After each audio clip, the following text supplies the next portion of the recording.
अरफा खानम जी हैं मेरे साथ, और आज जो आप लोगों की ये बैठक हुई उमर खालिद को लेकर के, बुक भी आप लोगों ने पब्लिश की, क्या लगता है कि इसके बाद किस तरीके की उम्मीदें जागेंगी? चूँकि देखिए उनके साथ नाम और मजहब भी जुड़ा हो, तो इसको आप किस तरीके से डिफाइन करते हैं? देखिए, सबसे पहली बात तो मैं उम्मीद ये करती हूँ कि उमर खालिद की जो स्कॉलरशिप है, जितने बड़े बुद्धिमान वो थे, उमर उसके लिए मशहूर हो। जो किताब उन्होंने लिखी है, मैं चाहती हूँ कि पहले देश का हर वो व्यक्ति जो इंसाफ में यकीन रखता है, बराबरी में यकीन रखता है, और आप देखिए कितना अजब इत्तेफाक है ये कि सरकार चाहती है कि उमर को जितना मुसलमान बनाया दिया जाए उतना अच्छा है, लेकिन उमर ऊपर उठता है, अपनी पहचान से ऊपर उठता है, और हर उस व्यक्ति, हर उस शख्स जिसके साथ नाइंसाफी हुई है उसके साथ इंसाफ की बात करता है। उमर चाहते तो मुसलमानों के लिए किताब भी लिख सकते थे, और मैं उम्मीद करती हूँ कि जेल से बाहर आएंगे तो लिखेंगे, वो मुसलमानों के लिए भी लिखेंगे, लेकिन उमर का दिल धड़कता था हर उस इंसान के लिए जिसके साथ नाइंसाफी हुई।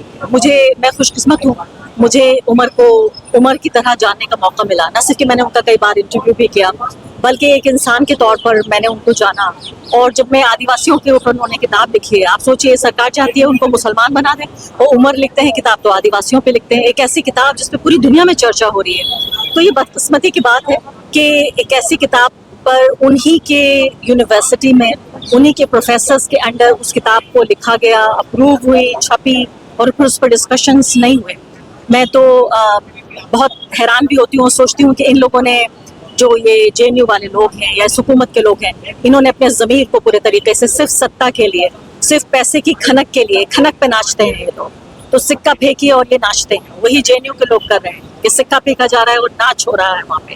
तो वो रक्स जो कर रहे हैं, वो अपना ज़मीर वो किस तरह दबा पाते हैं, अपने बच्चों से आंखें कैसे मिला पाते हैं कि उनके जैसा, यानी जिन छात्रों को वो पढ़ाते हैं उन्हीं के जैसा बच्चा, और उसकी वो लड़का जो जेल में मौजूद है, उसके नाम से इनको इतना डर लगता है कि उसके नाम पे डिस्कशन नहीं होने दिया। मैम, आपने अपनी स्पीच में कहा कि नेहा बोरा या और छात्र संगठन के जो लोग हैं वो खुले तौर पर सरकार के खिलाफ बोल सकते हैं, लेकिन अगर कोई मुसलमान हो तो वो इतना नहीं बोल सकता है खुलकर। तो क्या उसी का एग्जाम्पल उमर खालिद के जरिए बनाया जा रहा है? सर्टनली। देखिए, पहली बात तो ये है कि डर जो है वो इन्फेक्शियस होता है, यानी उसका संक्रमण होता है, डर फैलता है। आपको डर लग रहा है तो आप यकीन जानिए, एक बार कोई यहाँ इस हॉल से भागने लगे, आप देखिएगा सब बिना पूछे हुए कि क्या हुआ है भागने लगेंगे। इसी तरह से बहादुरी, आज़ादी, ये सब भी इन्फेक्शियस होता है, ये भी, इसका भी संक्रमण होता है। तो नेहा बोरा बोले या सौरभ दास बोले या कोई और बोले, मुझे लगता है कि जब भी कोई अपनी आवाज़ गरीबों के लिए, कमज़ोर लोगों के लिए, उन लोगों के लिए जिनके साथ नाइंसाफ़ी हुई उठाता है, इससे हम सबको फ़ायदा होता है। लेकिन साथ साथ एक खलिश तो होती है कि हमारी आवाज़ हम नहीं उठा सकते, मुसलमान अपनी आवाज़ नहीं उठा पा रहा है, या दलित अपनी आवाज़ उठाता है तो उसे भी डर लगता है, उसको नक्सलवादी कह दिया जाता है, माओवादी कह दिया जाता है। तो तकलीफ तो इस बात की पहुँचती है। तो ये एक अजीब सी, जिसे कहते हैं ना कि आप कभी हंस रहे होते हैं और हंसते हंसते आंख में आंसू आ जाता है, ये वही वाला हालत है कि आप हंस रहे हैं कि देश में इंकलाब हो रहा है, क्रांति हो रही है, ये सरकार झुकती भी नजर आ रही है, लेकिन हंसते हंसते एक आंख में नमी आ जाती है कि इसमें मेरी आवाज़ शामिल है।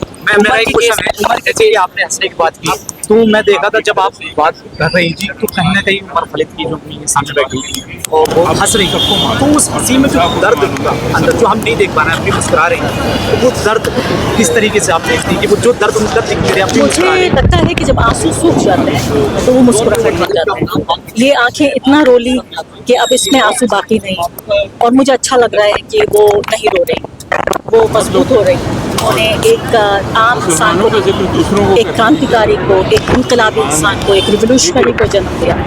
वो अगर उमर जेल नहीं जाता, उमर का ये नाम नहीं होता है, तो शायद वो भी ठीक है कि हमारी आम माँ की तरह वो कम नहीं होती तब, लेकिन हिंदुस्तान की किसी भी आम माँ की तरह उनका जिक्र होता है। लेकिन आज उनका जिक्र होता है कि किस तरह से वो एक इनकलाबी लड़के की। अरे स्टोर